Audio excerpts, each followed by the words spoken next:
নেতা বদলায়, দল বদলায়, জন্ম নেয় নতুন দল, কিন্তু সাধারণ মানুষের ভাগ্য কি বদলায়? আশ্বাস আর প্রতিশ্রুতির ভিড়ে আমরা খুঁজব বাস্তবতার প্রতিফলন।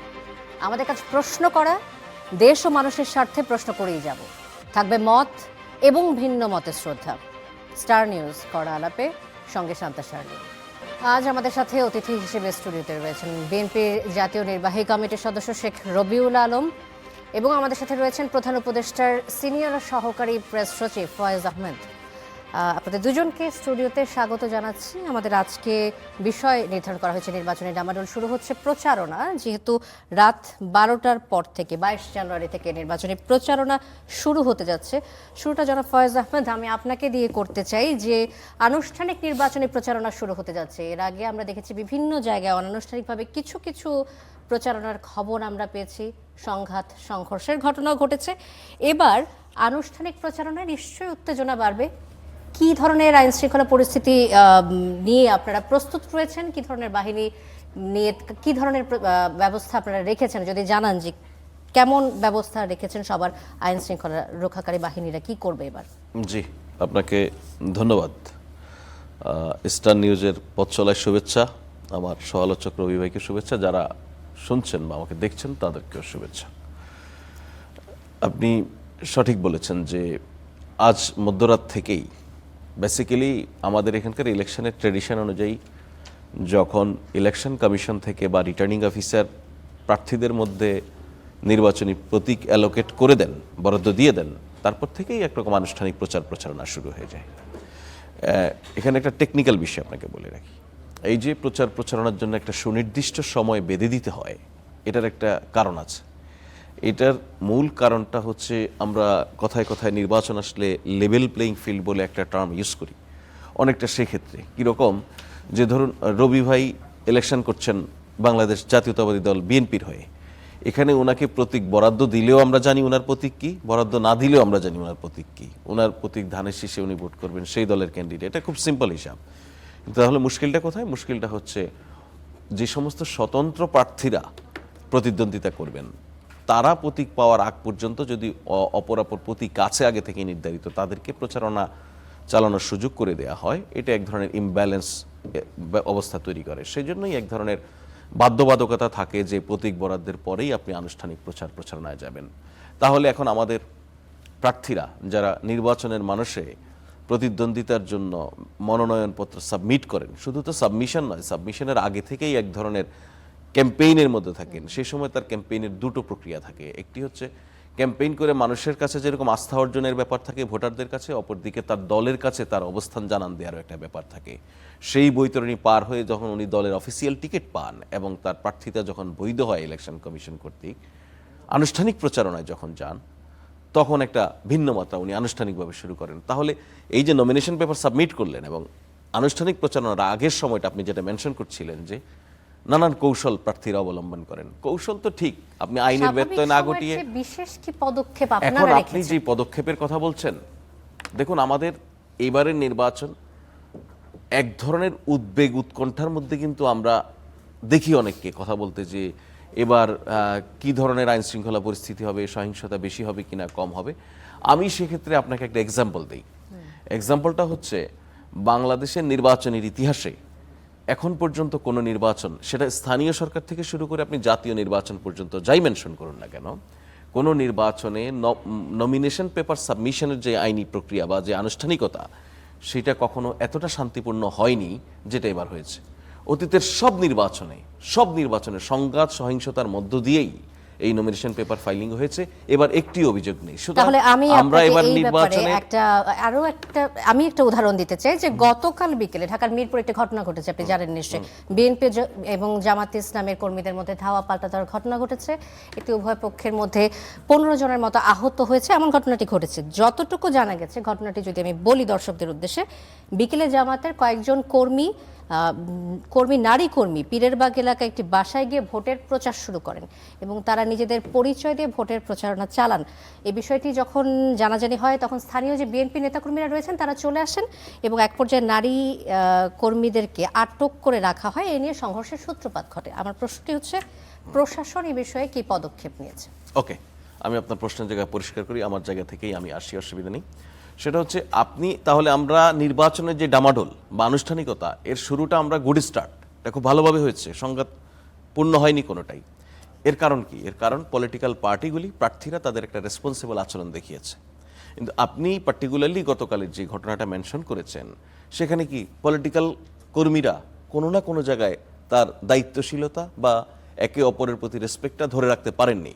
সুতরাং আগামী নির্বাচনে, যে নির্বাচনটাতে আমরা প্রত্যেকেই জানি যে আমাদের ব্রডার স্কেলে কমন এনিমি কে এই নির্বাচনকে বানচাল করতে চায়, কে এখানে একটা সংঘাত সহিংসতার পরিস্থিতি তৈরি করতে চায়, সেটা জেনেও যদি আমরা নিজেরা যারা নির্বাচনে প্রতিদ্বন্দ্বিতা করছেন, তারা নিজেরা যদি সংঘাতে জড়িয়ে পড়েন, এটা ওভারঅল দেশের জন্য ক্ষতি হবে। আমাদের গণতান্ত্রিক যে অগ্রযাত্রার পথে আমরা আছি, সেই অগ্রযাত্রার জন্য এটা ক্ষতিকর হবে।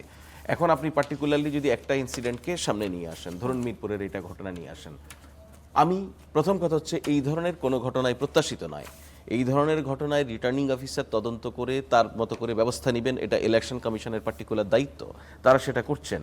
কিন্তু এটার চেয়ে বড় যে জিনিসটা আপনাকে মাথায় রাখতে হবে, আমরা ঠিক নির্বাচনী প্রচার প্রচারণা শুরুর কয়েক ঘন্টা আগে যদি বলি, এরকম একটা রাজধানীতে যদি দুই গ্রুপের মধ্যে সংঘর্ষ দেখি, এই আশঙ্কা থাকে তৃণমূল পর্যন্ত একটা ভিন্ন বার্তা যাওয়ার। সেক্ষেত্রে অবশ্যই মেজর পলিটিক্যাল পার্টি, এখন আমরা দুটো রাজনৈতিক বড় ক্যাম্প বলবো, একটি বিএনপি নেতৃত্বাধীন ক্যাম্প, অপরটি জামাত নেতৃত্বাধীন ক্যাম্প, তাদেরকে দায়িত্বশীল আচরণ করতে হবে। আদারওয়াইজ যেই রিয়াকশন এটা মাঠ থেকে আসবে। আপনি কিছুক্ষণ আগে বলছিলেন যে নমিনেশন সাবমিট করা পর্যন্ত অনেক শান্তিপূর্ণভাবে, অনেক রেসপন্সিবল ছিল। জি, এমন দাবি করেছেন। তাহলে তার পরবর্তীতে প্রচারণা শুরু ঠিক আগে এমন একটি ঘটনা, অ্যালার্মিং। আমি আবারও বলি, আমরা একটি ইনসিডেন্টকেও আমরা মানতে চাই না, হোক আমরা সেটা প্রত্যাশা করি না, বাট আমরা কিন্তু বাংলাদেশের রাজনীতির যে কালচার, সেখান থেকে কিন্তু 5 আগস্ট পরবর্তী সময় এমন কোনো মেকানিজম দাঁড়ায়নি হঠাৎ করে, যেটার কারণে পুরো রাজনৈতিক সংস্কৃতি পাল্টে গেছে, যায়নি। আমরা সেই সংস্কৃতি পাল্টে দেওয়ার লড়াই আছি, সামগ্রিকভাবে সবাই আছি, সেটা হবে হয়তো, বাট এই লড়াইয়ের এই সময়কাল, এটা আমাদের একটা বুনিয়াদী সময়, এটা মাথায় রাখতে হবে প্রত্যেককে। জি, ধন্যবাদ জনাব ফয়েজ আহমেদ। আমি এবার আসতে চাই শেখ রবিউল আলম আপনার কাছে। যদি জামাতে ইসলামের নারী কর্মীরা আচরণবিধি অমান্য করেও থাকেন, আমি ধরে নিচ্ছি যে তারা অমান্য করেছেন এবং প্রচারণা চালিয়েছেন, তাদের হেনস্থা করা কিংবা আটকে রাখা কি বিএনপি নেতাকর্মীদের দায়িত্ব কিনা? অবশ্যই না, কিন্তু ঘটনা হচ্ছে যে ইনসিডেন্ট হোক কেউ চায় না, কিন্তু হয়তো নির্বাচন এমন একটা কর্মযজ্ঞ, সব শ্রেণী পেশার মানুষ যুক্ত হয়ে যায়, সবার বিবেচনা বোধ, সবার সংযম বোধ, আচরণ বিধি সম্পর্কে একেবারে পরিপূর্ণ ধারণা, সীমালঙ্ঘন না করা, এতটা সভ্যতা আমরা হয়েছি নাকি? হয়নি। আমি বলছি সাবমিশন, ফয়েজ ভাই যেটা বললেন, শান্তিপূর্ণ হয়েছে, অবশ্যই হয়েছে, কোনো সন্দেহ নেই। এর পূর্বে এত শান্তিপূর্ণ সাবমিশন হয়নি। পাশাপাশি আরেকটা কথা উনি বলেননি, এবং স্বচ্ছ হয়েছে, প্রচণ্ডভাবে স্বচ্ছতার পরিচয় দিয়েছে। আমি নিজে যেহেতু প্রার্থী, আমি 3 ধাপে এই নির্বাচন কমিশনে গিয়েছি, উপস্থিত থেকেছি এবং স্বচক্ষে দেখেছি। বিচ্যুতি থাকে, ভুল ত্রুটি থাকে, তো এটা শুধরে নিতে হয়, এবং সেখানে রাজনৈতিক দলের এবং প্রার্থীর একটা গুরু দায়িত্ব রয়েছে। ডেফিনেটলি আমরা সেটা যদি, সেই দায়িত্ব যদি পালন করতে পারি, নির্বাচন কমিশন, অন্তর্বর্তীকালীন সরকার, আইন শৃঙ্খলা রক্ষাকারী বাহিনী শতভাগ ফাংশন করতে সফল হবে। কিছু ব্যত্যয় আছে আইন শৃঙ্খলা রক্ষার ক্ষেত্রে, কিছু উদ্বেগও আছে। একই ঘটনাটা যদি এমন হতো যে বিএনপি নেতাকর্মীদের উপর হামলা করছে জামাতের কর্মীরা, তাহলে কি আপনি একই কথা বলতেন যে সব নিরবিচ্ছিন্নভাবে চলছে? না, বিএনপির উপর তো হামলা হয়েছে, অনেক জায়গা হয়েছে, আহত হয়নি বিএনপি নেতাকর্মীরা? এর আগে নড়াইলে হয়েছে। কিন্তু আমি বলছি যে এটা না হওয়াই শ্রেয়। আর আপনি কেন দায়টা এরকম নিচ্ছেন? একবারও কি মনে করেছেন যে গত আনুষ্ঠানিক প্রচারণা আজকের থেকে শুরু হবে, গত প্রায় 6 মাস ধরে জামাত ইসলামের নেতাকর্মীরা বাড়িতে বাড়িতে গিয়ে মানুষকে নির্বাচনী প্রচারণা চালাচ্ছে। তারা জামাতের কেন্দ্র থেকে কিন্তু সেটা নিয়ন্ত্রণ করা হয়েছে। আইন শৃঙ্খলা রক্ষাকারী বাহিনী, তাদেরকে সংযত করা উচিত ছিল, নির্বাচন কমিশনের সতর্ক করা উচিত ছিল, হয়তো বিচ্ছিন্ন একবার করেছেও, কিন্তু নিবৃত্ত করা গিয়েছে। তবে হ্যাঁ, তারা প্রচার করেছে, ওটা আইন শৃঙ্খলা রক্ষাকারী বাহিনী ব্যবস্থা নিলে ভালো হতো। বিএনপিও আপনি যেভাবে বলছেন সেভাবে বাড়াবাড়ি করেছে বলে আমার জানা নাই। বিএনপি ওখানে তাদেরকে সার্চ করেছে যে প্রচার করা এই মুহূর্তে এই আচরণবিধির লঙ্ঘন আপনারা কেন করছেন। তারাও তাদের কর্মী যারা আছে তাদের সাহায্য চেয়েছে, 2 পক্ষ ওখানে গিয়েছে, উত্তেজনা হয়েছে। আপনি মনে রাখবেন, একপক্ষীয় নির্বাচন হয়েছিল বাংলাদেশে এর আগে, তারপরও জাতীয় নির্বাচনে 37 জন মারা গিয়েছে। ইউনিয়ন কাউন্সিলের নির্বাচন করেছিল আওয়ামী লীগ ক্ষমতায় থেকে, 165 জন মারা গিয়েছে। বাংলাদেশের নির্বাচন নিয়ে উত্তেজনা আছে, তবে সব প্রার্থী, সব রাজনৈতিক দল এবং সব দলের কিন্তু কর্মীদেরকে এই সংযম দেখাতে এই হবে। ঘটনাটিতে নির্বাচনী আচরণবিধি দেখভাল করার জন্য নির্বাচন কমিশন তো রয়েছে, তাহলে কেন বিএনপি নেতাকর্মীদেরকে নিজে থেকে এ ধরনের উদ্যোগ নিতে হয়? এটা কি ওপর থেকে নির্দেশগুলো থাকে তৃণমূল নেতাকর্মীদের উদ্দেশ্যে, নাকি স্বপ্রণোদিত হয়ে তারা এই কাজটি না, করে? উপর থেকে নির্দেশ থাকার সুযোগ কোথায় আছে? নেতাকর্মীরা যখন দেখে যে এখন প্রচার করা অনুচিত, একটি দল প্রচার করছে আরেকটা দল প্রচার করতে পারছে না, তো তখন তাদের মধ্যে এই ধরনের মানে একটা সেলফ মানে করা আর কি, যেটাকে বলা হয় আপত্তি, একটা টেন্ডেন্সি তৈরি হয় এবং তৈরি হয়ে থাকো। কারণ আপনি যেভাবে সংযমভাবে দেখছেন একটা মাঠ পর্যায়ের কর্মী ওরকম সংযমভাবে সংযত থাকে না। কিন্তু জামাত ইসলাম পরবর্তীতে এসে তাদের প্রতি পাল্টা আক্রমণ করেছে দল বল সেজে, সেটাও কি ঠিক ছিল নাকি? তারাও কি আইনের আশ্রয় নিয়েছিল? ঠিক আছে, আমাদের 3-4 মহিলা কর্মী ওখানে প্রচার অনৈতিকভাবে করতে গিয়েছে, কিন্তু তারপর সেখানে উত্তেজনা হয়েছে, ঠিক আছে, আইন শৃঙ্খলা রক্ষাকারী বাহিনী গিয়ে তাদেরকে ব্যবস্থা নিক। তারা কি তা করেছে? জনাব তারাও তো ফয়েজ আহমেদ, শক্তি প্রয়োগ করতে চেয়েছে। শক্তি কখনো এক পক্ষ করে না, বোধ পক্ষ যখন করে তখন অনাকাঙ্ক্ষিত ঘটনা ঘটে। তবে সব কথা মনে রাখবেন, অনাকাঙ্ক্ষিত ঘটনা কাম্য নয়, সেটা উভয় দলেরই নিয়ন্ত্রণ করা উচিত, সব কর্মীদেরই সংযম দেখানো উচিত। ধন্যবাদ জনাব শেখ রবিউল আলম। আমি একটু জনাব ফয়েজ আহমেদের কাছে যেতে চাই যে দুপক্ষই শক্তি প্রয়োগের চেষ্টা করেছে, এর পরবর্তীতে ঘটনার পরে কি ব্যবস্থা গ্রহণ করা হয়েছে? আমি আপনাকে যেটা বলেছি আগেও, যে এটা একদম পার্টিকুলারলি ইলেকশন কমিশন এবং ল এনফোর্সমেন্ট এজেন্সি দেখছে, এটা কোনো কিছুই। প্রথম কথা হচ্ছে, আমি আপনাকে বলি, খুব ইন্টারেস্টিং, আমি আপনাকে অ্যাট দ্য সেম টাইম আমি ধন্যবাদ জানাই, একদম মন থেকে ধন্যবাদ জানাই একটা বিশেষ কারণে। সেটা হচ্ছে অতীতের যে কোনো সময়ের সঙ্গে যদি আমরা তুলনা করি, যে কোনো সময়ের সঙ্গে, আজকে আপনি যখন একটা পার্টিকুলার ছোট্ট ইনসিডেন্ট নিয়ে আমরা এখানে বসে কথা বলছি, অতীতে সম্ভবত এরকম সময় এসে আজকে 20টা ইনসিডেন্ট আপনার হাতে থাকতো, কথা বলা লাগতো। So it's a good sign যে আপনি এটাকে ওভারলুক করেননি। আমাদের মিডিয়ায় এই প্রবণতা আছে, আচ্ছা ঘটনা তেমন বড় না, খুব ভাইরাল হয় নাই, খুব বড় ইস্যু না, ইস্যু নয় বলে অ্যাভয়েড করে যাও, আপনি সেটা করেননি। এটা রেসপন্সিবল জার্নালিজমের মধ্যেই পড়ে। আপনার এই আলোচনার কারণে আমি এখানে, ধরুন আমি অথরিটির প্রতিনিধিত্ব করছি বলে আমি যেমন একটা অ্যাকাউন্টেবিলিটির মধ্যে আসার সুযোগ হয়েছে আপনার মাধ্যমে, আপনি আমাকে প্রশ্ন করছেন। এট দ্য সেম টাইম এই আলোচনা ইলেকশন কমিশন সহ অপরাপরের জন্য একটা ওয়াচডগ হিসেবে কাজ করে, যেটা গণমাধ্যমের করাই উচিত। আপনি সেই কাজটা করছেন, সেজন্য ধন্যবাদ। তবে এট দ্য সেম টাইম এটা বলি যে এই একটা ঘটনাকে আমরা, এমন কোনো ঘটনা এটা ঘটে যায়নি যার ফলে পুরোপুরি মানে দুই পলিটিক্যাল ক্যাম্প একদম দুই মেরুতে অবস্থান করছে। আসলে এটা বলার কারণ হচ্ছে যেন আরো বারবার এই ধরনের ঘটনা না আমি এগ্রিড, এবং আমি সেটার জন্য আপনার প্রশংসা করছি যে আপনি সেই আলোচনাটা করছেন। আমরা কোনোভাবেই এটা প্রত্যাশা করি না, কোনোভাবেই প্রত্যাশা করি না। কারণ আমি একটা আপনাকে বললাম তো, ধরুন এখন আপনি যখন ইনফাইটে যাবেন, আপনি যখন মারামারি করতে যাবেন, আপনাকে প্রথম ডিসাইড করতে হবে আমি কার সঙ্গে করছি। দেখুন আমি একদম পরিষ্কার বলি, এটা আগামী বাংলাদেশের যে নির্বাচনটা, সেটা বাংলাদেশ নতুন করে গড়ার একটা নির্বাচন। এখানে শুধু কে ক্ষমতায় যাবে সেই লড়াইয়ের নির্বাচন নয়, এই নতুন বাংলাদেশ গড়ার নির্বাচনে কারা অংশীদারিত্ব নিচ্ছে, কারা এখানে অংশগ্রহণ করছে। দেখুন এই বিএনপি এবং এই জামাতের লোকেরা একসঙ্গে মরেছে, একসঙ্গে লড়েছে, একসঙ্গে জেলে থেকেছে, একসঙ্গে রাতের পর রাত, দিনের পর দিন বাসাবাড়ি ছাড়া হয়েছে, একসঙ্গে গুম হয়েছে, হ্যাঁ, একসঙ্গে নানানভাবে বিচার বহির্ভূত হত্যাকাণ্ডের শিকার হয়েছে। তো এই মানুষগুলির একসঙ্গে দীর্ঘ আন্দোলন সংগ্রামের একটা সম্পর্ক আছে। তা আমি বিশ্বাস করি আমাদের এখানে ইলেকশনের সময় মানুষ খুব ইমোশনাল হয়। মানে আপনি দেখবেন, মানে এই পরিমাণ চর্চা হয় ইলেকশন নিয়ে, এইটা পৃথিবীতে খুব রেয়ার। এই রেয়ারদের মধ্যে আমরা একজন। এটা খুব ভালো জিনিস। আমাদের মানুষের নির্বাচন নিয়ে, রাজনীতি নিয়ে প্রচুর চর্চা করার সময় আছে, করতে চায়। সুতরাং এই ইমোশনাল, এটা খুব সেন্সিটিভ টাইম হয়ে ওঠে। যেই কোনো কারণে ছোট ঘটনা অনেক বড় আকার ধারণ করতে পারে। সেই জায়গায় আমি, আপনি, আমাদের মতো যারা অর্ডিনারি পিপল, আমরা সাধারণ জায়গা থেকে যেভাবে বিবেচনা করব, পলিটিশিয়ানদেরকে সেই জায়গায় কিন্তু অনেক বেশি রেসপন্সিবল হতে হবে। আপনি এখন যদি চিন্তা করেন ল এনফোর্সমেন্ট এজেন্সিকে দিয়ে আপনি কি সুষ্ঠু ভোট করতে পারবেন? ইম্পসিবল। আপনি আমার এখানে পুলিশের একটু মোরাল দুর্বল হয়ে পড়া, আগের তুলনায় অতটা শক্তিশালী নয়, এ সমস্ত এক্সকিউজ দিয়ে বলবেন যে পারবে না, না, এটা ট্রু না। আমি আপনাকে নিউ ইয়র্ক থেকে যদি পুলিশ হায়ার করে নিয়ে আসি, লন্ডন থেকে যদি পুলিশ হায়ার করে নিয়ে আসি, এখানে নির্বাচন সুষ্ঠু করতে পারবে না আনটিল আনলেস যারা প্রতিদ্বন্দ্বী প্রার্থী একে অপরের প্রতি ওই রেসপেক্টটা না দেখাবে আনটিল আনলেস আপনি আপনার ভোটারের উপরেই চূড়ান্ত আস্থা রাখবেন যে ভোটার যাকে রায় দিবে সেই নির্বাচিত হবে। এই দুটো বিষয় যদি আপনি নিশ্চিত করতে পারেন তাহলে আপনি যে একটা ফেয়ার ইলেকশনের কথা বলেন, পিসফুল ইলেকশনের কথা বলেন, এবং which is election actually election যেটাকে আমরা বলি। আচরণবিধি লঙ্ঘন নিয়ে অনেকবারই কথা উঠছে। আচরণবিধি লঙ্ঘন প্রসঙ্গে একটু আসতে চাই যে জাতীয় নাগরিক পার্টি এনসিপির মুখ্য সমন্বয়ক নাসিরউদ্দিন পাটোয়ারি অভিযোগ করেছেন যে আচরণবিধি লঙ্ঘনের অভিযোগে এনসিপি আহ্বায়ক নাহিদ ইসলামকে শোকজ করা হলেও বিএনপি চেয়ারম্যান তারেক রহমান করাইল বস্তিবাসীকে ফ্ল্যাট করে দেওয়ার যে প্রতিশ্রুতি দিয়েছেন, তারপরে ইসি নিশ্চুপ থেকেছে। নির্বাচনী আচরণবিধি অনুযায়ী প্রতিশ্রুতি দেয়া কি বিধিসম্মত কিনা, বিএনপি বড় দল হিসেবে কিছুটা ছাড় কি পাচ্ছে কিনা? না, বিএনপি বড় দল হিসেবে কোনো ছাড় পাচ্ছে না। বিএনপি সম্ভবত বিএনপি চেয়ারম্যানের যেই মুভমেন্ট, এখন উনার স্বাভাবিক মুভমেন্টে যদি মানুষের প্রচুর আগ্রহ তৈরি হয়, সাধারণ মানুষ যদি সেখানে ভিড় করে, এটাকে আপনি আসলে উপেক্ষা করা, এটাকে আটকে দেয়া, এটা তো আমার আপনার জন্য ডিফিকাল্ট, এটা আমি আপনি করতে পারি না। আর পার্টিকুলারলি দুটো ঘটনা, একটি হচ্ছে সুওমোটো, আপনি প্রত্যাশা করেন অথরিটি সুওমোটো অ্যাকশনে যাবে।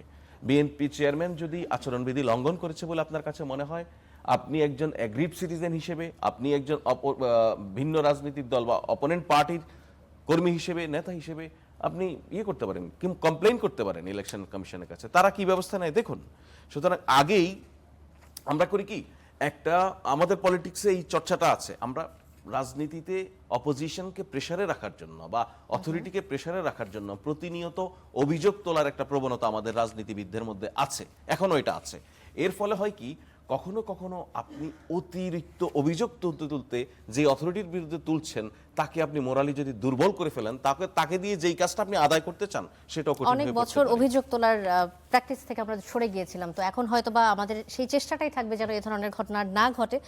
ধন্যবাদ জনাব ফয়েজ আহমেদ। আমি আবার শেখ রবিউল আলম আপনার কাছে আসতে চাই, এই একই প্রসঙ্গ ধরে কথাটা বলবো যে প্রতিশ্রুতি কি এমন দিতে পারেন কিনা বিএনপি চেয়ারম্যান তারেক রহমান, যে প্রতিশ্রুতি দিয়েছেন ফ্ল্যাট করে দেওয়ার, যেহেতু নির্বাচনী প্রচারণা তখন ছিল না, যে অভিযোগটি করা হয়েছে যে নাহিদ ইসলামকে শোকজ করা হয়েছে কিন্তু তাকে কেন করা হয়নি, প্রসঙ্গে কি বলবেন? না, এরকম কোনো বিধি আছে কিনা যে নাহিদ ইসলামকে শোকজ করলে অন্য সব প্রার্থীকে করতে হবে, এরকম কোনো বিধি আছে কিনা? নির্বাচনে প্রতিশ্রুতি থাকবে না? আমি ধরেন আমার নির্বাচনী ম্যানিফেস্টো নিয়ে জনগণের কাছে অঙ্গীকার করব না? সেটা প্রচারণার অফিশিয়াল অ্যানাউন্সমেন্টের আগেই কি? না, এটা তো প্রচারণার অংশ না। প্রচারণা হচ্ছে আমাকে ভোট দেন। আর রাজনীতিবিদরা তো সবসময় সমস্যার সমাধানের কথা বলেন, কেন বলবেন না? আপনি রাজনীতি করেন, আপনি ওই এলাকার প্রার্থী, ফ্ল্যাট করে দেওয়ার প্রতিশ্রুতি, এটা কি হ্যাঁ, জনগণের দাবি থাকলে আপনি বলতে পারেন না যে ঠিক আছে, আমরা যদি ক্ষমতায় যাওয়ার সুযোগ হয় আমরা এই বিষয়গুলি বিবেচনা করে রাষ্ট্রীয় ক্ষমতায় আমরা জনগণের রায়ের মাধ্যমে গেলে এগুলি আমাদের করার অঙ্গীকার থাকছে। আমি এটা বললে না করলে আমার জনগণ কিসের উপর আমাকে ট্রাস্ট করবে আর কি আশায় আমাকে ভোট দেবে, এগুলো তো থাকে। হ্যাঁ, আমি প্রলুব্ধ করছি কিনা, আমি প্লিজ আগে শোনেন, আমি প্রলুব্ধ করছি কিনা, আমি আমার এখতিয়ার বহির্ভূত ভাবে কথা বলছি কিনা, অথবা যেটা একটা রাষ্ট্র ব্যবস্থাপনার সাথে যায় না এভাবে মানুষকে আকৃষ্ট করার চেষ্টা করছি কিনা। আমি এই এলাকার প্রার্থী, এই এলাকার সমস্যা সম্পর্কে মানুষ আমাকে সমাধান চাইবে, আমার কাছে আমাকে জ্ঞাত করবে, আমি তা সমাধান করার জন্য অঙ্গীকার করব অথবা আশ্বস্ত করব, এটাই রাজনীতি। রাজনীতি মানে এই না যে জনগণের আকাঙ্ক্ষা আপনি ধারণ করবেন না, আপনি যে এলাকায় প্রতিনিধিত্ব করবেন সেই এলাকার সমস্যা সম্পর্কে আপনি কোনো মন্তব্য করতে পারবেন না। এটা নির্বাচন না, এটা হচ্ছে জনগণের কাছে দায়বদ্ধতা, এটা মনে রাখতে হবে। নির্বাচন শুধু এই নয় যে আপনি আজকে থেকে প্রচারণা শুরু হয়েছে আর কথা বলতে পারবেন, মুখ খুলতে পারবেন, এর আগে মুখ খুলতে পারবেন না, এটা তা বোঝায় না। এই যে নতুন রাজনৈতিক দলের নেতা হয়েছেন না নতুন দল হয়েছেন, রাজনীতিটাও বোঝেন না, করণীয় জানেন না, রাজনীতিবিদদের কোথায় কিভাবে কথা বলতে হয়, কতটুকু অভিযোগ করতে হয় এই পরিমিত বোধ তাদের নাই, যার জন্য একটা পার্টি এখন অভিযোগ পার্টিতে পরিণত হয়েছে। আর কিছু মানুষ আছেন মিডিয়াতে অ্যাটেনশন পান শুধুমাত্র ভৎসনা করার জন্য, অন্যের মনে করেন যে যেটাকে বলা হয় কি বলবো, গীবত, অন্যকে দোষারোপ করা, অন্যের উপর দায় চাপানো, নিজেদের করণীয় কিছু সেগুলি বলেন না। ঠিক আছে, আমরা অভিযোগ করছি না, বলেন না নাসিরউদ্দিন পাটোয়ারিকে এবং নাহিদ ইসলামকে তিনরা বাংলাদেশে ক্ষমতায় এসে কি কি করতে চান, তো অনেকদিন ধরে তো বলছেন 300 আসন পেয়ে গিয়েছি, সরকার হয়ে যাচ্ছে, আমরা বলেছেন না? তার 3 মাস পর বললেন না 150 আসন পাচ্ছি, নিশ্চিত আমরা সরকার গঠন করছি। এখন তো 30 আসনে প্রার্থী দেওয়ার সুযোগ নেই, অনেক পরিবর্তন দেখছেন, এক এক সময় 30 আসনে প্রার্থী দিতে পাচ্ছেন না। তো তার মানে কি, তার আগে যে কথাগুলি তারা বলেছিলেন সেটা কি আচরণবিধি লঙ্ঘন হয় না? নির্বাচন তো বাংলাদেশে হতো। এই জায়গায় বলছি যে এটা এক ধরনের হলো রাজনৈতিক দৈন্যতা। জনগণের উপর আস্থা রাখতে পারছেন না বিদায় জনপ্রিয় রাজনৈতিক দলকে কিভাবে বিতর্কিত করা যায়, প্রশ্নবিদ্ধ করা যায় জনগণের কাছে, সেই অপচেষ্টা। এটা রাজনীতি নয়, এটা ধরেন এক ধরনের দেউলিয়া। ধন্যবাদ শেখ রবিউল আলম। আমাদেরকে একটা বিরতিতে যেতে হচ্ছে এই পর্যায়ে। স্টার নিউজ করা আলাপে নিচ্ছে একটা বিরতি, ফিরে আসছে একটু পরে, আমাদের সাথে থাকুন। সিনিয়র সহকারী প্রেস সচিব ফয়েজ আহমেদ। শুরুতেই শেখ রবিউল আলম, এ পর্যায়ে আপনার কাছে আসতে চাই যে সব সাইজ হয়ে যাবে, ঢাকায় কোনো সিট দেব না এমন মন্তব্য করেছেন ঢাকার 17 আসনের বাংলাদেশ জামাতে ইসলামের সংসদ সদস্য পদপ্রার্থী ডক্টর এস এম খালিদুজ্জামান। আপনি তো ঢাকার প্রার্থী, ভয় পেয়েছেন এই কথা শুনে? এসব কথা তারা বলে যারা ভয়ের মধ্যে আছে। আর নির্বাচন করার জন্য তারা উপযুক্ত কিনা, জন আকাঙ্ক্ষা ধারণ করে কিনা সে প্রশ্ন উদ্বিগ হবে যারা অন্যদের দলকে সিট দেওয়ার ঔদ্ধত্যতা দেখায়। উনি একজন প্রার্থী, উনি ঢাকা 15টি আসনের মালিক হয়ে গিয়েছেন। ঢাকা 15টি আসনের ভোটাররা ওনার নির্দেশে চলেন, ওনার দলকে সমর্থন করেন, অথবা ধরেন তাদের ভোটাধিকারকে উনি নিয়ন্ত্রণ করেন। এই কথাটি হয়তো বা বলেছেন, তিনি আরও একটি কথা বলেছেন, এটার কারণটা হয়তো এটা হতে পারে যে শিবির ছাত্র সংসদ নির্বাচনগুলোতে আমরা দেখেছি যে একের পর এক ছাত্র সংসদ নির্বাচনে তারা জয়লাভ করেছে, যেটা বিএনপি করতে পারেনি। এমন মানে এই পরিসংখ্যান কি আসলে তাকে এই কথা বলাতে বাধ্য করছে কিনা? বিএনপি এই প্রসঙ্গে কি বলবে যে তারা কেন জিততে পারলো না? ছাত্র সংসদ নির্বাচন তো একটা প্রতিফলন। না, সেটা জিততে পারলো না। নির্বাচনে, সব নির্বাচনে সবাই জেতে না। আমাদের ছাত্র বন্ধু যারা আছেন, শিক্ষার্থীরা যারা আছেন, সেখানে আমাদের দীর্ঘদিনের রাজনীতি করার একটা ছিল, মানে প্রতিবন্ধকতা ছিল। ক্যাম্পাস ভিত্তিক রাজনীতি দীর্ঘদিন করতে পারেনি। ছাত্র শিবির মনে করেন যে ছাত্রলীগের মধ্যে ঢুকে অথবা অন্য পরিচয়ে রাজনীতিটা করেছে। আমাদের ছাত্র দলের ছেলেরা জাতীয় রাজনীতি বেশি ভূমিকা পালন করতে হয়েছে। কারণ আপনি যদি ওই কথা বলেন তাহলে 2014 থেকে 2024 এই পর্যন্ত 10 বছর শিবির কোনো কোথাও রাজনীতি করেন নাই, তারা কোনো আন্দোলন সংগ্রামে থাকেন নাই, তারা ক্যাম্পাসে থেকেছেন, যে কোনো অবয়বতে থেকেছেন। আর ছাত্র দলের ওখানে ছাত্র রাজনীতিতে একটা ত্রুটি, আমাদের বিচ্যুতি আমাদের আছে। আমরা সাধারণ ছাত্রদের আকাঙ্ক্ষা ধারণ করে তাদের পাশে থেকে তাদের পারপাস সার্ভ করে আমাদের আদর্শটা প্রতিষ্ঠা করবার ক্ষেত্রে আমাদের কিছু অন্তরায় ছিল বিধায় আমরা প্রতিযোগিতায় এসেছি, কিন্তু শিবির ভালো করেছে, ওকে। আবার তারা তো ইসলামী ছাত্র শিবিরের নামেও নির্বাচনটা করেনি, অন্য নামে নির্বাচন করেছে। সাধারণ ছাত্ররা তাদেরকে রায় দিয়েছে, আমরা তো স্বাগত জানিয়েছি সেটাকে। তো সেটা জাতীয় নির্বাচনে যদি হয় তো ভালো। আমরা তো বলছি না যে ফলাফলটা আমাদের মতো করতে হবে, আমরা বলছি জনগণ অবাধে তার রাষ্ট্র ব্যবস্থাপনা। নির্বাচনের পর জামাত ইসলামের এরকম আত্মবিশ্বাস খুব অযৌক্তিক। আত্মবিশ্বাস কারো অযৌক্তিক দরকার নেই। আপনি জনগণের উপর আস্থা রাখেন, নির্বাচন সমাগত, আপনি কোনো নির্বাচনে কাউকে উইন করতে দেবেন না, এভাবে যদি আপনি বলেন সেটা ডেফিনেটলি একটা উদ্যত্ততা, এবং সেটা কোনো রাজনৈতিকবিদের বক্তব্য না, সেটা কোনো রাজনৈতিক দলের বক্তব্য হতে পারে না। তার মানে হচ্ছে যে তিনি জনগণের উপর আস্থা রাখছেন না, জনগণকে নিয়ন্ত্রণ করছেন, এবং জনগণকে তিনি নিয়ন্ত্রণ করে ফেলেছেন, এভাবে তিনি নিজেকে ভাবছেন, এবং সেই দল এভাবে ভাবছে। এভাবে যারা ভাবে তখন এটাতে কি হয়, অনৈক্য তৈরি হয়, আপনার ধরেন দ্বন্দ্ব সংঘাত ত্বরান্বিত হয়, রাজনীতিতে সহ অবস্থান সৌহার্দ্য যে পরিবেশ সেটা নষ্ট হয়, এবং এইটা এক ধরনের ঔদ্ধত্য এবং দাম্ভিকতা, যেটা মানে জামাতের সাথে মিশে একসাথে রাজনীতি করা হয়েছে এবং নির্বাচনে অংশগ্রহণ করা হয়েছে, তো হঠাৎ করে যখন বিপরীতমুখী অবস্থান তখন এটাকে বলছেন দাম্ভিকতা। আমার মনে হয় যে আপনার প্রশ্নটা কতটা প্রাসঙ্গিক আমি ঠিক বুঝি না। জামাত ইসলামের সাথে আমাদের ঐক্য তো ছিল, সেটা ছিল কৌশলগত ঐক্য। জামাত ইসলামের আদর্শ এক, বিএনপির আদর্শ এক, সম্পূর্ণ ভিন্ন। তো জামাত ইসলামের তো আওয়ামী লীগেরও ঐক্য ছিল। জামাত ইসলাম তো 47 থেকে এই পর্যন্ত কর্মের জন্য পরোক্ষভাবে ক্ষমা চাইছেন। তো যারা 47 থেকে বর্তমান পর্যন্ত পরোক্ষভাবে ক্ষমা চান কৃতকর্মের জন্য, সেটা কি রাজনৈতিক দল? যার শুরু থেকে শেষ পর্যন্ত কর্মের জন্য ক্ষমা চাইতে হয়, তার কি রাজনীতি আছে? সে কি রাজনীতি করে? সে কি দেশ ধারণ করে? সে কি জন আকাঙ্ক্ষা ধারণ করে? ডেফিনেটলি করে না। আমি আপনাকে একটা কথা বলি শেষ করি, যে এত বড় সব কর্মের জন্য যাকে ক্ষমা চাইতে হয়, ইতিহাসে সব অর্জনের জন্য যাকে ক্ষমা চাইতে হয়, সেখানে যার ভূমিকা বিতর্কিত থাকে।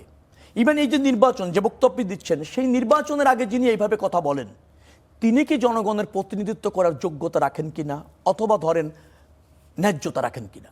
ডেফিনেটলি জনগণ সেটাকে, কথা বলছে মানে জামাত ইসলাম তার প্রার্থী, তাদের জামাত ইসলাম প্রার্থী বলেনি জি। যে 47 থেকে এই পর্যন্ত আমরা যে সমস্ত অন্যায় করেছি তা আপনারা ক্ষমা সুন্দর দৃষ্টিতে দেখবেন। আমার প্রশ্নটা হচ্ছে 47 থেকে শুরু, সেই 47 থেকে বর্তমান পর্যন্ত কৃতকর্ম যাদের ক্ষমার যোগ্য হয় তাদের রাজনীতিটা কোথায় থাকে, তার রাজনীতি আছে জি কি? বুঝতে পেরেছি শেখ রবিউল আলম, ধন্যবাদ আপনাকে। ফয়েজ আহমেদ, আপনার কাছে আসতে চাই যে আমরা দেখছি যে নতুন ও সমৃদ্ধ বাংলাদেশ গড়ার স্লোগানে 31টি নীতি সংবলিত রূপরেখা ঘোষণা করেছে জামাত ইসলামী। বিএনপিরও 31 দফা সংস্কার প্রস্তাব প্রচারণায় আছে। ঐক্যমত্য কমিশনের আমরা দেখেছি যে দীর্ঘ আলোচনা এবং প্রচেষ্টায় জুলাই সনদ স্বাক্ষরিত হলো এবং সেটা এখন গণভোটের দিকে যাচ্ছে। সরকার গণভোট নিয়ে প্রচারণা চালাচ্ছে, আপনারা চাচ্ছেন। বিএনপির 31 দফা, জামাতের 31 দফা, এই নীতি সম্বলিত রূপরেখা জুলাই সনদের সাথে সাংঘর্ষিক কোনো দিক রয়েছে কিনা? না, এটা কেন মনে হচ্ছে? প্রথম কথা হচ্ছে এই যে বিএনপির 31 দফা, এর একটা হিস্ট্রি আছে। বিএনপির এটা 27 দফা থেকে 31 দফা হয়েছে। তার আগেও ম্যাডাম খালেদা জিয়ার এটা নিয়ে কাজ করা, তার পরবর্তীতে জনাব তারেক রহমানের নেতৃত্বে কাজ, তারপরে যুগপৎ আন্দোলনে যারা শরিক ছিলেন তাদের সঙ্গে হয়ে 27 দফা থেকে আরও কয়েকটি দফা যুক্ত হওয়া। সুতরাং এটা একটা লম্বা সময়ের রাজনৈতিক ব্রেনস্ট্রমিং এবং পিপল কানেকশনের জায়গা থেকে তারা একটা কমিটমেন্ট দাঁড় করিয়েছেন। এটা পার্টির কমিটমেন্ট টু দ্য পিপল। অপরদিকে আমি একদম সেমভাবে বলবো, জামায়াত ইসলামী যে কমিটমেন্ট নিয়ে, আমি দেখি নাই এখনো জামায়াত ইসলামী 31 দফা কি আছে। তারা যেভাবে নাগরিকদের সুবিধা চিন্তা করেন তারা সেভাবে একটা ইশতেহার তৈরি করছেন। রাজনৈতিক দলের ইশতেহার দুরকম, একটা হচ্ছে দলের ইশতেহার আর একটা হচ্ছে নির্বাচনী ইশতেহার।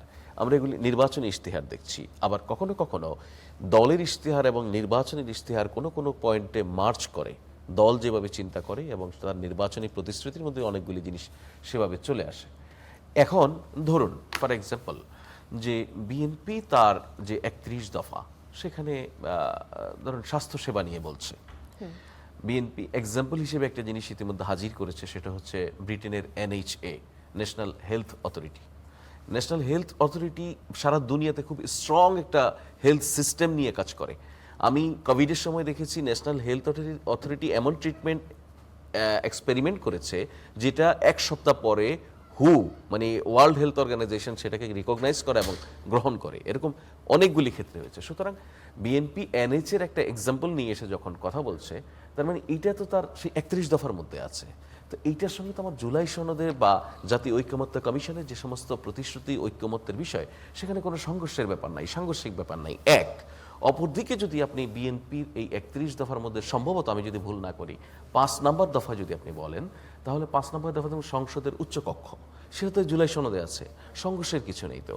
সুতরাং 31 দফা এবং দুই ক্যাম্পের 31 দফা, বিএনপি এবং জামাতের 31 দফা, সেগুলির সঙ্গে আবার জুলাই সনদে ওনাদের যে কমিটমেন্টের জায়গা, রাষ্ট্র সংস্কারের জায়গা, জুলাই সনদে কি আসলে যেটা নিয়ে গণভোটে যাচ্ছে সেটা কি? আমরা এখানে এই সরকার আসার পর থেকে যেই সংস্কার প্রস্তাবগুলি গৃহীত হওয়া এবং যেগুলি আমাদেরকে গণভোটে না নিয়ে সংবিধান সংশোধন না করে বাস্তবায়নযোগ্য, সেগুলিতে ইতিমধ্যে সিদ্ধান্ত গৃহীত হয়ে গেছে। অর্থাৎ আমাদের শুধুমাত্র সংবিধানের সন্নিবেশিত করা লাগবে যেই বিষয়গুলি, সেগুলি নিয়েই গণভোট, সেগুলি নিয়েই এই জুলাই সনদের এই আলোচনাটা। সংবিধান সম্পর্কিত যেগুলো পরবর্তীতে জাতীয় সংসদ নির্বাচনের পরে গ্রহণ করা হবে এবং সংস্কারগুলো হবে, তার সেটি বাদে এখন যেগুলো সংস্কার করা সম্ভব ছিল, আপনাকে মনে হয় যে অন্তর্বর্তী সরকার সেগুলো করতে সক্ষম হয়েছে? দেখুন, আমাকে যদি আপনি আমার মনে হয় কিনা জিজ্ঞেস করেন, তাহলে এটা মুশকিল। এখানে আমি একদম পরিষ্কার করে বলি, সরকার যতগুলি জায়গায় যতগুলি কাজ করার চেষ্টা করেছে। এখন আপনি আমাকে যদি আরেকদিন সময় দেন যে সংস্কার কি কি করেছে, আমি লম্বা তালিকা নিয়ে আপনার কাছে আসতে পারবো। আপনি বলেন তো, বাংলাদেশের বিচার বিভাগ সেপারেশন, আলাদা সচিবালয় কখন হয়েছে? এই সময় হয়েছে, সংস্কারের কমিটমেন্ট ছিল। আমি এই সংস্কারের ফিরিস্তি দিয়ে আমি সরকারকে সাকসেসফুল দেখানোর জন্য আমি কোনো কারণ মনে করি না। বিকজ ইন্টারিম গভর্নমেন্টের পার্টিকুলারলি সাকসেস দেখানো, এটার কোনো যৌক্তিক রিজন আছে বলে আমি মনে করি না। এই কারণে মনে করি না তাদের একটা এজেন্ডা ছিল। আমাদের যে ম্যান্ডেট, তার মধ্যে সংস্কার, আপনি ডজন সংস্কার হয়েছে, জুডিশিয়ারিতে যে ধরনের সংস্কার হয়েছে, আমাদের সিআরপিসি দীর্ঘদিনের আইন, এগুলি যেভাবে সংস্কার হয়েছে, আপনি ডজন সংস্কার বের করে নিয়ে আসতে পারবেন। আপনি আমাদের বিমানের সংস্কার, এখন আপনি কোনটা ধরে বলবেন? আইন শৃঙ্খলা রক্ষাকারী বাহিনীর আমি সংস্কারের কথা যদি জানতে চাই আপনার কাছে। আপনি এই জায়গায় সংস্কার বলতে কি বুঝান, আমাকে একটু বুঝান। বলেন, আমি বুঝি।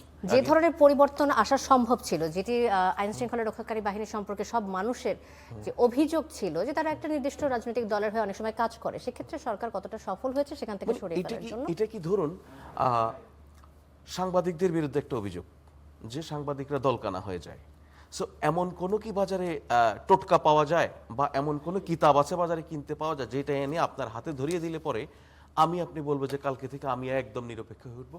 এটা একটা চর্চার ব্যাপার। সো ব্যক্তিকে সংস্কার করা তো আমার আপনার পক্ষে সম্ভব না, আমরা ইনস্টিটিউট সংস্কার করতে পারি। সো আইন শৃঙ্খলা রক্ষাকারী বাহিনীগুলি বা তাদেরকে যারা পরিচালনা করেন, যে সমস্ত আইনের ভিত্তিতে করেন, যেভাবে করা লাগবে প্রয়োজন মনে করেন সেই জায়গাগুলিতে মৌলিক সংস্কারে হাত দেওয়া। আমি আপনাকে একদম নির্মোহভাবে বলি, আমি সরকারের সঙ্গে কাজ করছে বলি না, এই সরকার মৌলিক সংস্কারের যে কাজগুলি করেছে এটার যদি আপনি আউটকামটা ফিডব্যাকটা পেতে চান আপনাকে 1.5 বছর ওয়েট করতে হবে। কারণ যে জায়গাগুলি কাজ করেছে, ধরুন জুডিশিয়ারি কথাই আমি আবার বললাম, জুডিশিয়ারিতে ব্যাপক সংস্কার হয়েছে, অনেক জায়গায় অনেকগুলি সংস্কার হয়েছে। সুতরাং এই জায়গাগুলি যদি আপনি পার্টিকুলারলি কথা বলতে চান তাহলে আপনাকে ওইটা ধরে সুনির্দিষ্টভাবে ওই এজেন্ডায় কথা বলতে হবে। এখন আপনি অন্য একটা ইস্যুর মধ্যে এসে যদি আপনি হুট করে আমাকে বলেন যে সরকার কি সংস্কার করতে পেরেছে, আমি মনে করি না এই সরকারের এমন কোনো দায়িত্ব রয়েছে সে এসে আপনাকে সাকসেসফুল বুঝাইতে হবে, বিকজ এটা তো ভোট করতেছে না। এই সরকার একটা পাটাতন তৈরি করার কাজ ছিল।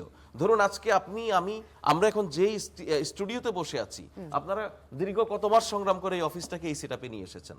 আপনারা তো যাত্রা শুরু, কিন্তু এই অন্তর্বর্তী সরকার যখন দায়িত্ব গ্রহণ করলো তখন তাদের এজেন্ডা ছিল 3টি: সংস্কার, বিচার এবং নির্বাচন। তো আমরা দেখছি যে সংস্কার হয়েছে, কিন্তু সেটির কতটুকু হয়েছে এবং কতদূর পর্যন্ত সেটাকে জনগণের কাছে বলতে তারা আসলে this is not capital market যে আমি আপনাকে সূচক দিয়ে বোঝাবো কতটুকু হয়েছে। From the day one all political parties and government are saying that সংস্কার একটা চলমান প্রক্রিয়া। যেটা শুরু হয়েছে, আমি আপনাকে বলছি, আপনার জন্য এত সিম্পল এক্সাম্পল আমি আর পাবো না। আপনার স্টেশনের আজকে বয়স 2 আনুষ্ঠানিক পথ চলার, এই পাটাতন তৈরি করতে আপনাদেরকে মাসের পর মাস সংগ্রাম করতে হয়েছে। আমি মনে করি ইন্টারিম গভর্নমেন্ট একটা পাটাতন তৈরি করেছে যেটার মধ্য দিয়ে আগামী যে নির্বাচিত সরকার সেই সরকার অনেক দূর যেতে পারবে। শুরু করে দিয়ে গেছে, ডেফিনেটলি আপনি দেখুন যখন ইন্টারিম প্রফেসর ইউনূস দায়িত্ব নেন, উনি এটা গার্বেজ ক্লিনিং এর দায়িত্ব নিয়েছেন। এটা কেউ কিভাবে বলবে আমি জানি না। উনি এসে পুরো বিষয়টাকে, পুরো ব্যবস্থাকে আমরা যতটা রুইন্ড মনে করেছিলাম এটা তার চেয়ে বেশি ধ্বংস। ধন্যবাদ। আমি বুঝতে পেরেছি অন্তর্বর্তী সরকার এই চলমান প্রক্রিয়া চলতে থাকবে এবং নতুন সরকার দায়িত্ব গ্রহণের পর এটি চলবে, এমনটাই বলছেন ফয়েজ আহমেদ। ধন্যবাদ। আমরা একটা বিরতি নিচ্ছি পর্যায়ে, স্টার নিউজ কড়া আলাপে নিচে আরো একটা বিরতি, ফিরে আসছে একটু পরে। শেখ রবিউল আলম রয়েছেন আমাদের সাথে এবং রয়েছেন ফয়েজ আহমেদ। এ পর্যায়ে শেখ রবিউল আলম, আপনার কাছে আসতে চাই যে বহিষ্কার, সতর্কতা এবং দলীয় সিদ্ধান্ত অমান্য করে মনোনয়ন প্রত্যাহারের শেষ দিনেও বিএনপির বেশ কিছু বিদ্রোহী প্রার্থীর বড় অংশ সরেননি, আমরা দেখেছি সেটা। এবং আরেকটি গণমাধ্যমের খবর অনুযায়ী 295টি আসনে 79টি আসনে বিএনপির 92 জন নেতা বিদ্রোহী বা স্বতন্ত্র প্রার্থী হিসেবে রয়ে গেছেন। আজ 59 জনকে বহিষ্কার করেছে বিএনপি।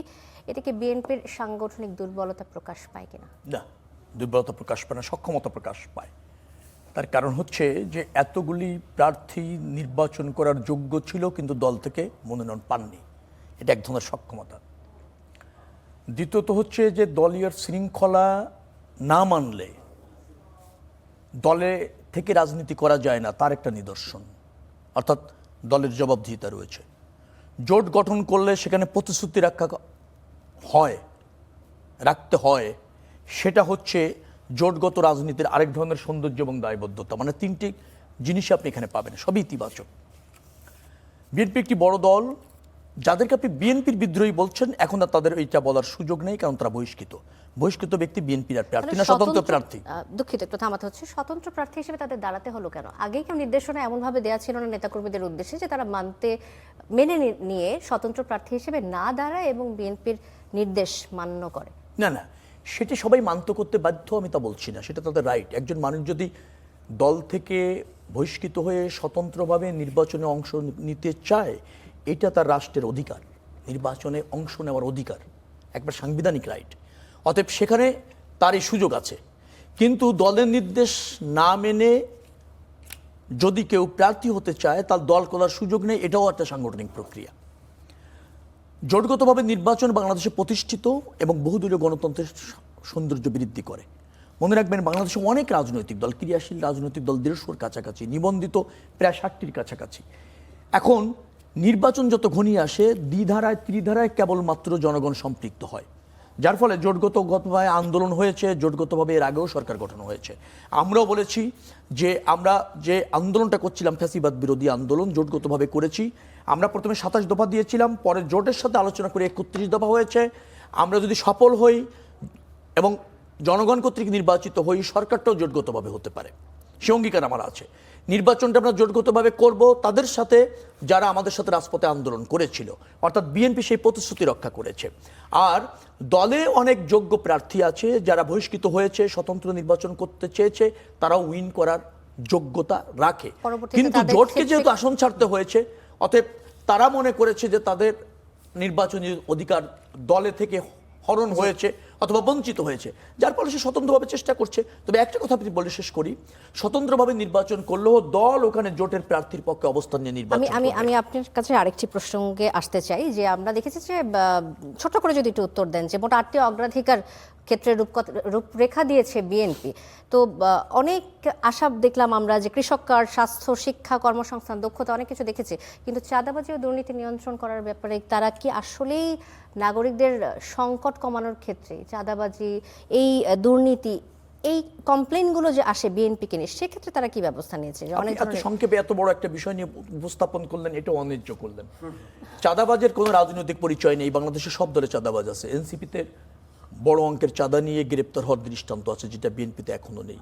তবে জামাত ইসলামেও আছে, অন্যান্য বিএনপির রাজনৈতিক ক্ষেত্রে দলে অনেক আছে। অভিযোগ রয়েছে, আমরা আপাতত যদি অভিযোগ আছে কিন্তু বিএনপির দিকে দৃষ্টান্ত focus কম, করি। এবং আপনি দেখবেন যে এই রকমের হাতে নাতে চাঁদাবাজি করতে গিয়ে গ্রেপ্তার হয়েছে তার একটা নজির এ পর্যন্ত আপনি দেখাতে পারবেন। অভিযোগ দুর্নীতি আছে। কমাতে বিএনপির রূপরেখা কি?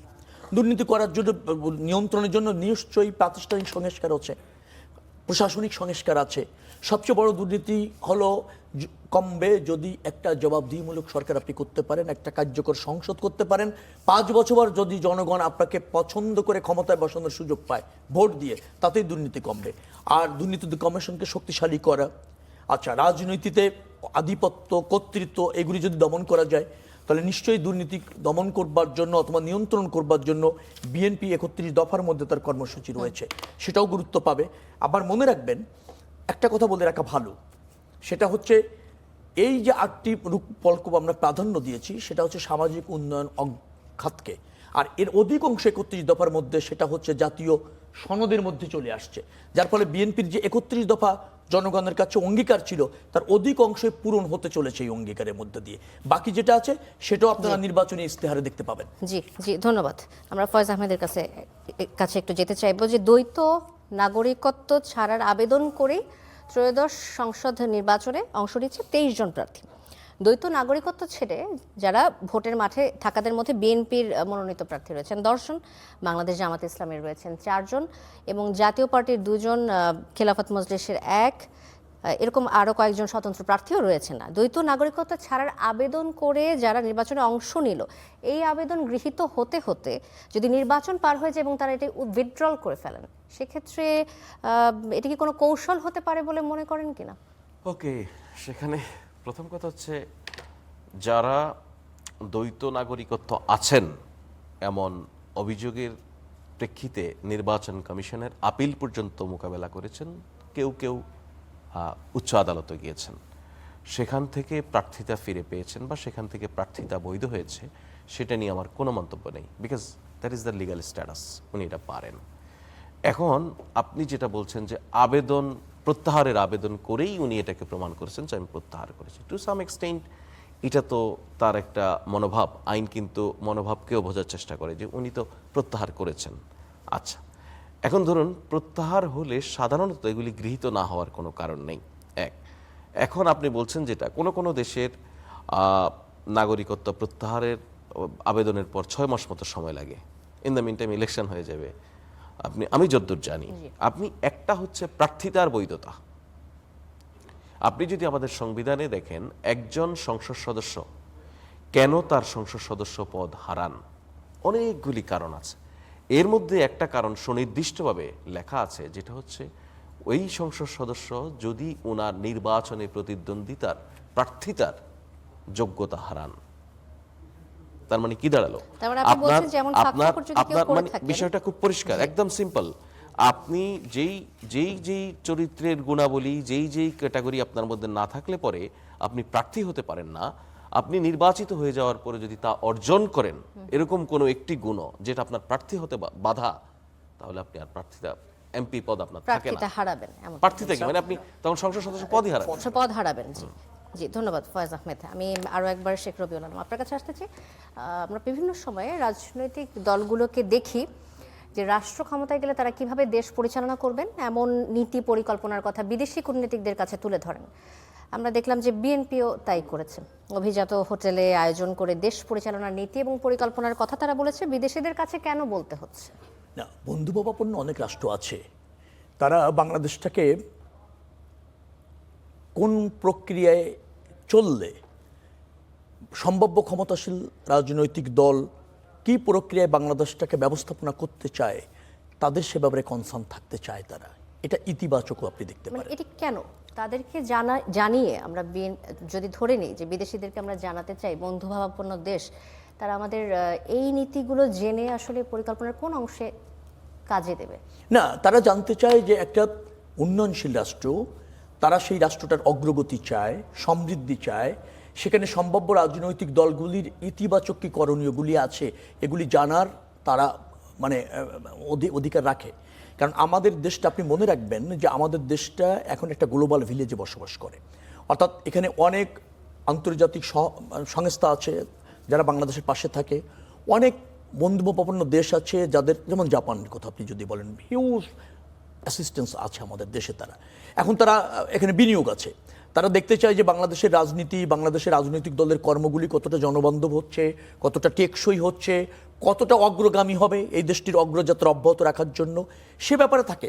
আপনি যেহেতু ইতিবাচক চিন্তা করছেন, দেশকে বিল্ড আপ করার চিন্তা করছেন, আপনি শেয়ার করলে দোষের কোথায়? আমি দোষের কিছু দেখছি না। যত আপনি ট্রান্সপারেন্ট হবেন তত আপনার দায়বদ্ধতা বাড়বে, জবাবদিহিতা বাড়বে, দলেরও বাড়ে, দেশেরও বাড়ে, এবং দেশেরও জবাবদিহিতা আছে, দলেরও আছে। এটাকে ইতিবাচকভাবে আপনি দেখেন। আমাদের চাঁদাবাজির কথা আপনি বলছিলেন, যাদের বিরুদ্ধে প্রমাণ পাওয়া গিয়েছে দল তাদের বহিষ্কার করেছে। দল এটাই করতে পারে। আরেকটা কথা বলা দরকার, চাঁদাবাজি নিয়ন্ত্রণ করার জন্য রাষ্ট্র আছে, সরকার আছে, আইনশৃঙ্খলা রক্ষাকারী বাহিনী আছে, বিচার বিভাগ আছে। ডেফিনেটলি তারাই সেই ব্যবস্থাটা নিবে। আমরা যদি ক্ষমতায় যাই, ডেফিনেটলি সরকার হিসেবে আমাদের সে ব্যাপারে খুব মনোযোগ থাকবে, কঠোর মনোযোগ থাকবে। দল হিসেবে বহিষ্কার করা ছাড়া, দল থেকে বের করে দেওয়া ছাড়া আর কোনোভাবে নিয়ন্ত্রণ কোনো সুযোগ নেই। সরকার হলে নিশ্চয়ই আইনি প্রক্রিয়ায় তাদেরকে সর্বোচ্চ সাজা দেওয়ার ব্যবস্থা করা যাবে। আরেকটা কথা আমি একটা বাক্য দিয়ে শেষ করতে চাই, যিনি আসন দিতে চেয়েছিলেন ঢাকা শহরের সবগুলি যার পকেটে আছে, মনে রাখা দরকার আসন দেয় জনগণ, কোনো ব্যক্তি নয়। আর যারা সব আসন নিয়ন্ত্রণ করে মনে করেন তারা রাজনৈতিক শক্তি নয়। প্রার্থীর আরেকটা কথা একটু বলা দরকার, প্রার্থী যে কোনো সমস্যা নিয়ে সমাধানের সম্ভাব্য কথা তিনি বলতেই পারেন, তবে কাউকে প্রলুব্ধ করে রাজনৈতিক সুবিধা নেওয়া, নির্বাচনী বৈতরী পার হওয়ার যে মানসিকতা, ডেফিনেটলি সেটা সংযম হওয়া দরকার, এবং সেটা আচরণবিধির লঙ্ঘন। জি, ধন্যবাদ শেখ রবিউল আলম। একদম শেষে আসতে চাই যে ফয়েজ আহমেদ, আমাদের একদম শেষ পর্যায়ে চলে এসেছে। এই ত্রয়োদশ জাতীয় সংসদ নির্বাচন অন্তর্বর্তী সরকার কিভাবে উপহার দিচ্ছে জনগণকে, কি দেখছেন? অন্তর্বর্তীকালীন সরকার উপহার দিচ্ছে না, একটি অভ্যুত্থান বাংলাদেশের তারা যে প্রত্যাশা করেছে উৎসব মুখর পরিবেশে। আপনার প্রশ্ন আমার কাছে পরিষ্কার। একটি অভ্যুত্থান, এখানে 1400 মানুষের জীবন, এখানে 1000 মানুষের অঙ্গহানি, এই ত্যাগ আমাদেরকে একটা নির্বাচন উপহার দিচ্ছে। সে নির্বাচন কন্ডাক্ট করার জন্য দায়িত্ব পালন করছে নির্বাচন কমিশন এবং অন্তর্বর্তীকালীন সরকার। সেই নির্বাচনের মধ্য দিয়ে এক্সিস্টিং পলিটিক্যাল পার্টিগুলির মধ্যে কেউ কেউ জোটগতভাবে অথবা এককভাবে নির্বাচিত হয়ে সরকার গঠন করবে, তারা যেন ভুলে না যায় রক্তের সাগর মাড়িয়ে নির্বাচন হচ্ছে, সেই নির্বাচন নতুন বাংলাদেশ বিনির্মাণের জন্য। ধন্যবাদ জনাব ফয়েজ আহমেদ এবং ধন্যবাদ জনাব শেখ রবিউল আলম, আপনাদের দুজনকে আমাদের স্টুডিওতে আসার জন্য। দর্শক, স্টার নিউজ করা আলাপ শেষ করছি আজ এখানে। অনেক ধন্যবাদ সাথে থাকার জন্য।